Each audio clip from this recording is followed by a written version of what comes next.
guy who's trying to eke out a living yakking on a microphone. It's a big treat for me to have a professional guy in here who actually does make a living talking on a microphone, certainly at a higher level than me. I'm probably going to learn a thing or two from this guy. He's a DJ, professional DJ, DJ Matt Blake to be exact. Well, let me give you his real name first. This is Matt Blake, and he goes by DJ Matt Blake. Matt Blake, welcome to the show. Thanks. Good to see you, man. See, you're a DJ. I am. You're the guy that gets people up and moving at all sorts of functions. Absolutely. That's the goal, anyway, to make people have a good time. So when did you get into the DJ thing? Something you've always piddled around with? Or I've always, since I was younger, I always wanted to be an entertainer. Right. Just entertaining people, sharing music with people is something I've always loved to do.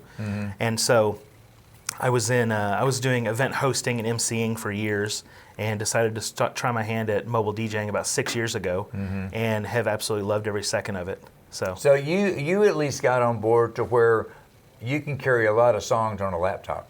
Yeah, it's a lot different than back in the day when people used to carry crates of records. Yes. Yeah, it's thankfully much easier. I mean, you can almost carry all the equipment you need in a speaker and a backpack. Right. So.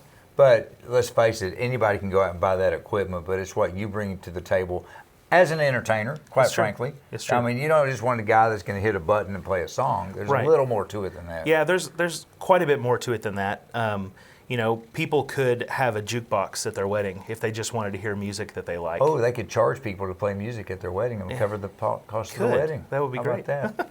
No, you're better off hiring a pro like Matt. But you know, so many people, I'm glad you brought up wedding, because I know it's a big part of your business. Sure. And so many people think that's it.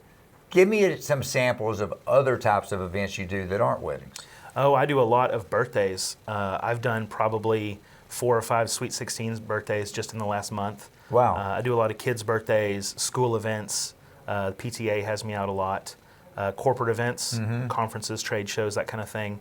And community events like a 5K or a block absolutely. party. Yeah. Well, because music is the type of thing that can really set the scene, if you will. Sure. You can control the crowd. Yeah.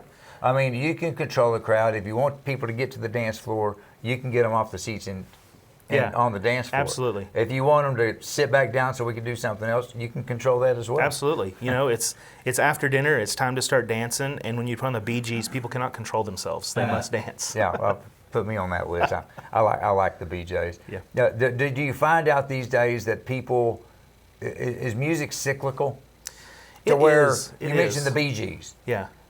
Bee Gees haven't been around a long time. No, but there's a lot of music. Kids today, they into the Bee Gees? Yeah, everybody's into the Bee Gees. I mean, if you play stuff from the 80s or from the late disco era, you know, everybody's going to dance. Grandma's going to be out there dancing. The teenager's going to be dancing.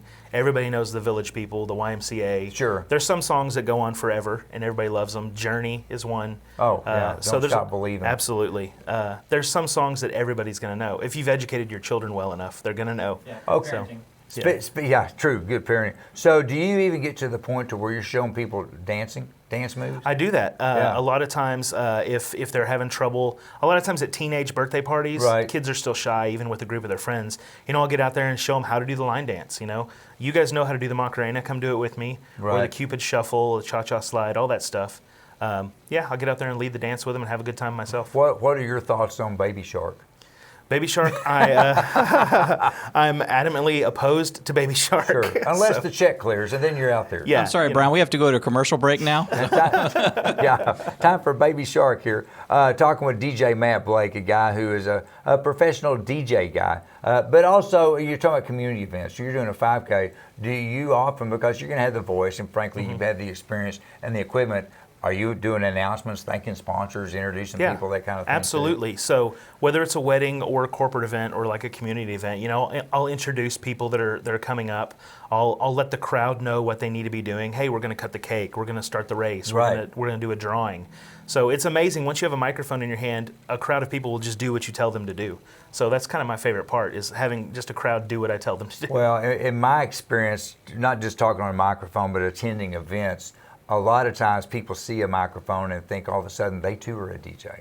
Yeah. And so you kind of have to watch that. You do. You do. People come up and they get their DJ voice on and they want to try to make an announcement. It's a lot of fun. It's a whole lot of fun, Yeah. Particularly when adult beverages are involved. Let's be honest. Yeah, a lot of times when I do a wedding, I'll ask, who's the uncle that I need to make sure doesn't get near the microphone Keep that guy tonight? away. Or you bring in an extra fake microphone. Oh, here's yours. Here, just go talk. It's on. No, I'll keep the batteries here with me. Don't worry about that. Absolutely. Do you work in advance with, let's say, like the bride and the groom, to put together a song list? Exactly. Of their favorites? So a lot of weddings book things way in advance, 6, 8, 9 months ahead of time, sometimes up to a year.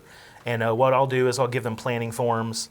I'll make suggestions. On my website, I have a long list of suggested songs for this dance, this event. And then when it's about a month before, we'll sit down and go over the timeline, their music selections, talk about the mood they want for the night and all that stuff. Do you find it's important you need to be able to set up anywhere, but is it nice to be able to work at the same venue multiple times? It is. You're comfortable with where the plugs are or where the elevator is or whatever it may be. It's nice when you play the same venue because you know exactly where to load in, you know the staff, you can help them, and you know exactly where your electrical outlet's going to be, what the best setup for the room is going to be. And a lot of times I'll help brides do that. They'll say, have you been at this venue? Where's the best place to put our head table, the dance floor, that kind of stuff. And so since I've been doing it long enough, I can tell people, well, at this venue, here's how you want to set up. Okay. So I guess there's even been instances to where not just for the wedding reception, but where you might provide the equipment that the preacher's using for the wedding itself. Yeah, a lot of times I do a lav mic for the officiant during the ceremony and provide ceremony sound. And so you have to be able to coordinate what you're doing with a photographer or in some cases, not just the caterer, but the people that are setting up the equipment. You don't want to be, I've done speaking MC jobs and stuff at events or as an auctioneer to where right when I'm getting up to do the auction, they're clearing all the tables and everything's clanking around and whatnot in the background. It's nice to be able to head that off. Yeah, I work real closely with other vendors. Good. If I'm at a wedding, I'm gonna give the photographer a heads up before we do anything. Hey, we're gonna do the bouquet in 5 minutes, so you might want to change lenses or get ready for that. And they really appreciate that. Oh, sure they do, because they're all there. That's the thing with vendors that work in your industry.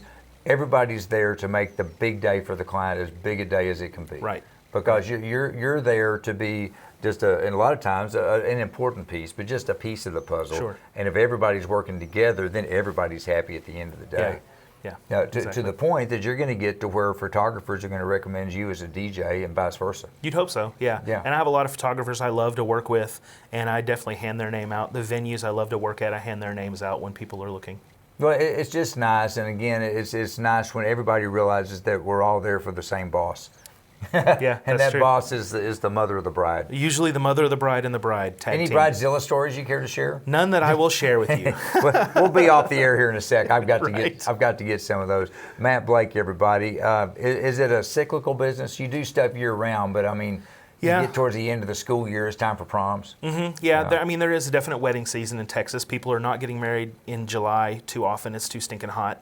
And usually December and January are super slow. I actually had my record month this past December. So Did you really? It was amazing. Holiday parties? Holiday parties and several weddings, and just I was blessed this December with a lot of stuff. Isn't it sad when you've already have something booked and somebody else calls when you're all the the same time. night? But then again, the industry is a pretty tight-knit group. Yes. So when I'm booked, I have some great people to refer them to. Well, and there's a lot of people out there, and it's nice to know because any type of sales, you have to be able to sell yourself first.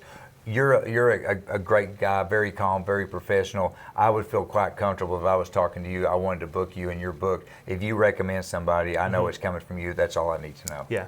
And if it's a kid's party, I actually have a 13-year-old and 11-year-old son, and they DJ. Do they really? And they'll do a lot of kids' parties and school events. Oh, well, that's neat. So they can, do you cut them a good deal when they rent your equipment? I rent them at a premium to them. Taking care of the second generations of Blake DJs. That's right. Matt Blake DJ market. Well, it's just a fascinating industry, and I go back to the days to where the guys hauling in boxes and boxes of stuff. I'm glad that it's gotten more technologically advanced these days, but it's still a person on the other side of the microphone, and that's you. Absolutely. Thanks for all you do. Thank you. Appreciate you coming here with us. Thanks so much. Thank you as well. Catch you next time.